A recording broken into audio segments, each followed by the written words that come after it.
I am talking here about a historical moment, when I first in charge of the Ministry of Energy, where the living conditions were very difficult. Regarding what was happening in downtown, of long lines of queued cars for several days around fuel stations. Also, roads and spaces were dark due to the run-out of hydroelectricity supply of the dam. Waiting for oil. It is a simple phrase, but it has a profound meaning. Although it is spoken hopefully, its true meaning says there is no hope. The disappointment I faced then was when I called all the engineers to a meeting. I addressed them. My brothers, we came together to work for achieving the Sudanese dream. The meeting was a bit of morale mobilization for both men and women. But the shock came when the engineers said, "There is no signs of oil in Sudan." This phrase first appeared as the title for a play, but over time, it became a popular proverb describing anything that has no hope of happening. That wasn't from their own minds, but from those who said that in the universities and colleges. The speech was focusing on the idea there is no oil in Sudan. This idea infiltrated its way into the public and even extended to university circles. I remember that while we were students at the university, all the indicators and all what was said is that Sudan's current borders were carefully drawn to exclude any possibility to find oil. In the 70s of the last century, a glimmering hope appeared about the possibility of oil extraction from a land that seemed so sterile. One of the main reasons that hindered the Sudanese economy during the mid-70s, 80s, and 90s of the last century was lack of fuel. It is known that fuel constitutes a key element for production and services. So its lack affected both services and production very badly. At that time, American Chevron was authorized to be the franchise company for crude oil prospecting in Sudan. In that period, probably more than 75% of the usual export revenues goes to the oil bill. If they were 600 million at that time, then 450 million were to be allocated for the oil bill.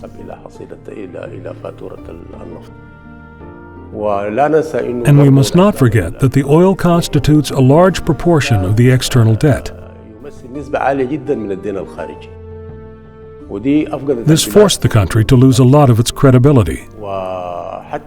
Since the methods that we followed to provide petroleum products then began to fall, one after another, until we reached a dead end. In the late 80s, the long lines waiting for fuel frustrated drivers. Meanwhile, the heavy price of imported petroleum products exhausted Sudan's economy. Petroleum didn't just disrupt Sudanese economy and throw it into troubles, but harmed the national security too. I remember we failed to provide petroleum products for the armed forces fighting in the south. We were under great despair situation. This led to shaking the external image of the country due to eagerly asking for support and aid from different countries. Living the reality without giving up. The reason behind this was the negative results raised by AGIP company in 1959. When running oil discoveries in the Red Sea, it was probably that which led to slack people off. However, in the early 90s, the waves of politics nipped that hope in the bud. So Chevron stopped prospecting, and despair came back in again.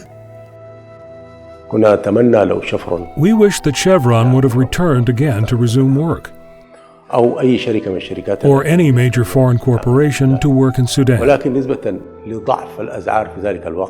But the low oil prices then had aggravated our suffering. In 1993, an authorization was given to the State Petroleum Company of Canada in a desperate endeavor for oil prospecting. Work began in 1995 when an agreement was reached to produce 10,000 barrels of oil.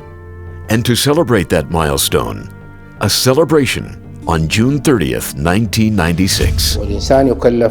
I was appointed as a minister to fulfill the aspires of Sudanese people by extracting oil. So I came with different and conflicting feelings.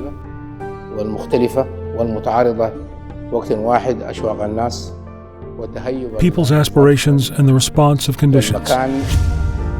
In August 1995, Dr. Awad Ahmad Al-Jaz took on the responsibility of the energy and mining industry. He was determined to extract oil, of which no one had any hope of finding a drop. And the wait for an unachievable hope. I can easily say that this frustration and despair has come from whom I expected to be hopeful. I am not to blame them. Perhaps they were told that it is useless to think about oil production. Though I found myself thrown in an ocean of non-coast and into an extremely difficult hope. But clinging to Allah the Almighty and my beliefs that in God willing, after hardship comes ease. So long as this was what was left of our faith, we trusted in Allah to begin our endeavor. In my first meetings with my staff at the ministry, I said, we are charged by our people in Sudan, represented by presidency and ministers of the Republic, besides the people's dream to verify if there is hope to find oil in Sudan. That staff meeting was with some brothers we met in Ministry of Energy. And it was a historic indicator regarding those demands that I plan to provide for my people.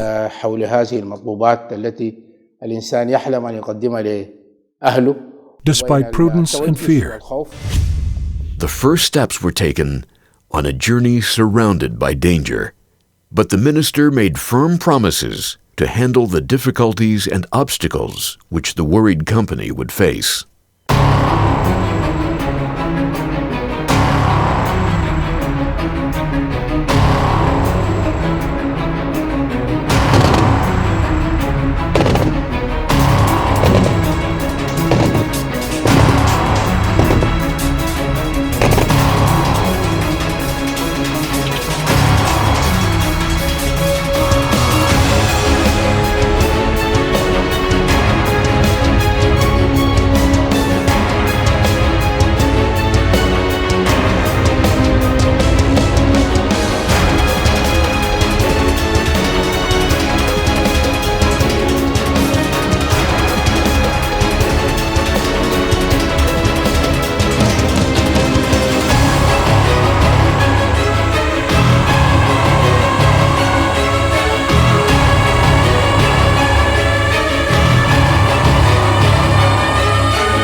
Although frustration and disappointment, but not desperation from the mercy of Allah. Therefore, we go on with our project. But I was worried a little bit about who could help us. I didn't ask too much from the people who accompanied me, as I lacked scientific and practical experience in this field. The actual work began by preparing the infrastructure. Paving the road between the two cities of Heglij and El Mujaled, and reorganizing the railway between El Mujaled and El Obeid were the first steps of the entire process.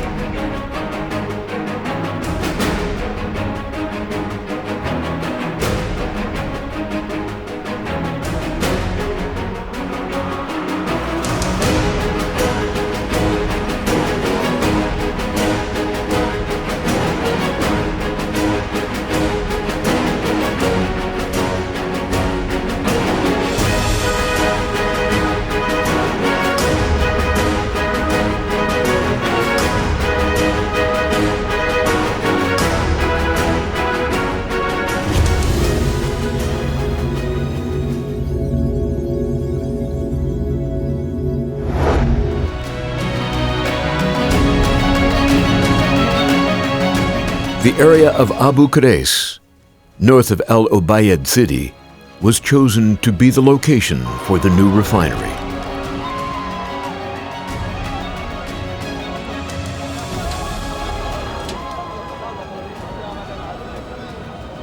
Oil excavation continued, along with construction and the rehabilitation of the infrastructure.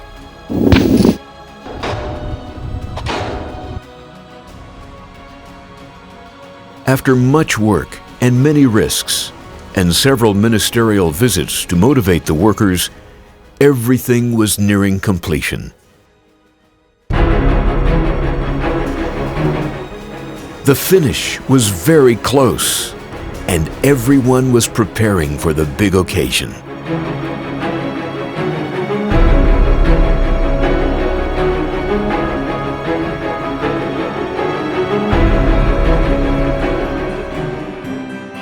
Finally, the oil flowed, and the impossible happened. Here in the Al Ubaid area, everyone celebrated the first oil production coming to Al Ubaid refinery.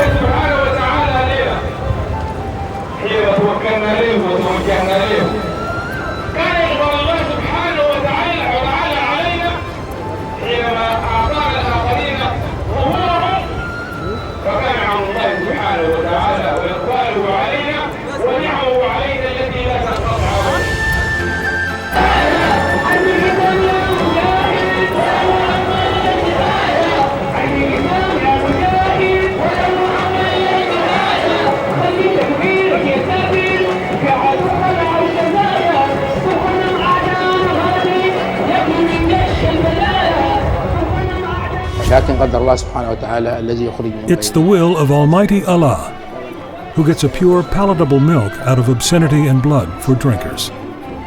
He triumphed us by extracting the Sudanese oil in response to hopes and invocations of righteous citizens. And to those who advocated that there was no hope, among this debate, Sudan's oil was extracted.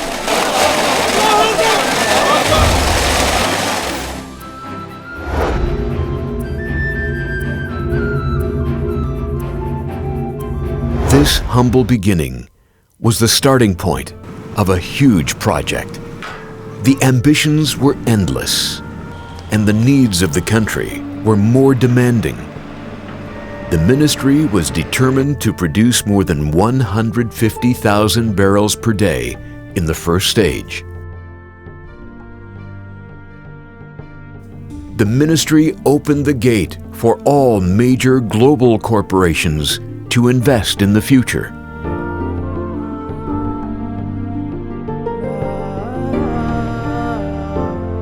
"21 global companies competed, and China's bid won the official selection.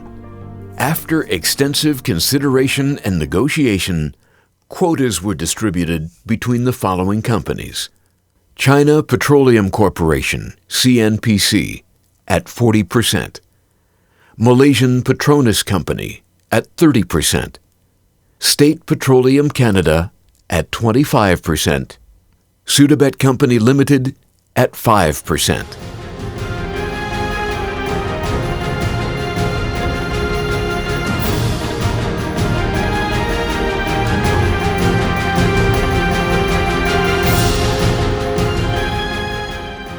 After that, the Ministry of Oil signed the agreement with all contributing parties and the Khartoum refinery contract with China for the fulfillment of the pipeline project. The work has been divided into 3 parts: prospecting and extraction, construction of the pipeline, construction of the refinery. In order to more efficiently do the work, a work team was established for instant customs clearance. The object of this team was to directly clear all equipment and machines out of the port, transferring them into the different work sites. The recommended line route was the first of many challenges. It was a distance of more than 1,000 miles of deserts, valleys, hills, forests. and many areas of fierce armed conflicts.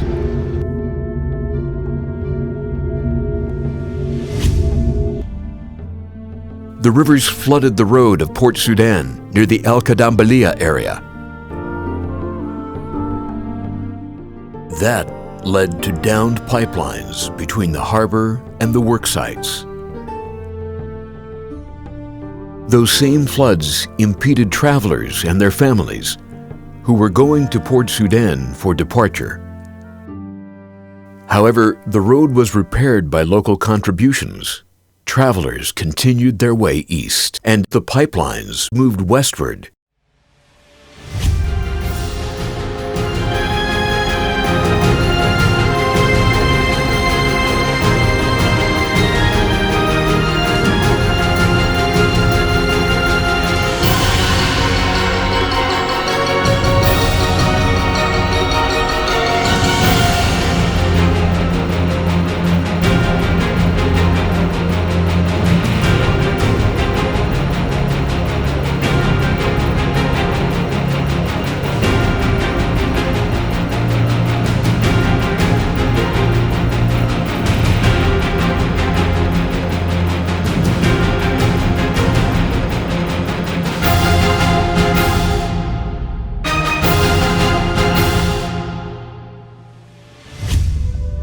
Not only was the pipeline being built through harsh geographical conditions, but it remained exposed to sabotage and bombings at different locations. But repairs were done quickly and efficiently.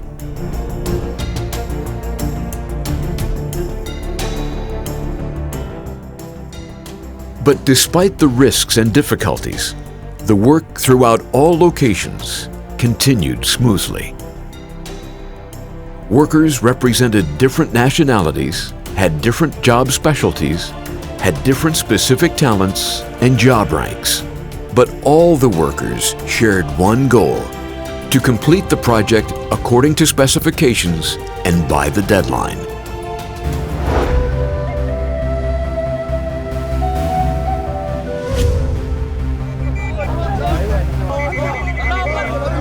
During the process of completing this huge achievement, some workers were injured. Others even lost their lives to their beloved country, Sudan.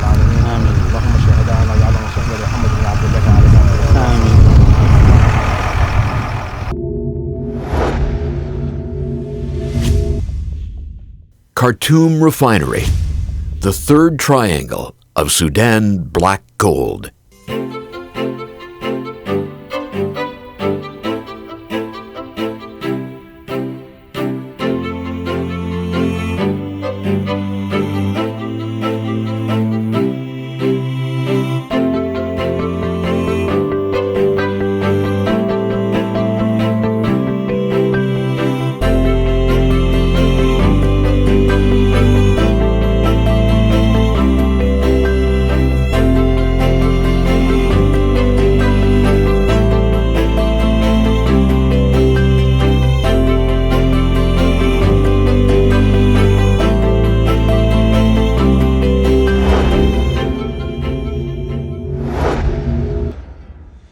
Bishail Port, the first Sudanese oil exportation port ever. Many sacrifices were made in order to accomplish this.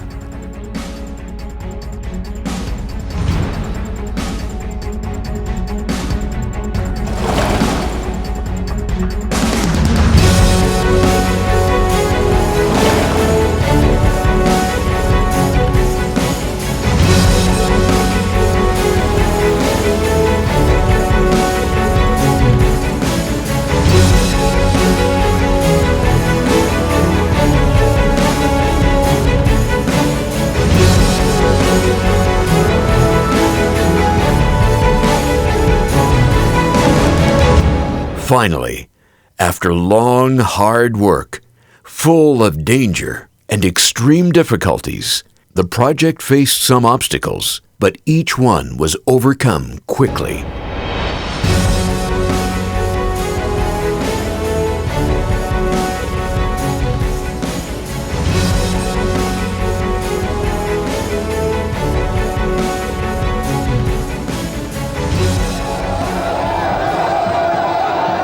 June 30th, 1999, oil was delivered. It was a time of great joy for everyone. The minimum limit of 150,000 barrels per day was accomplished, as agreed upon, in spite of internal obstacles and an external boycott.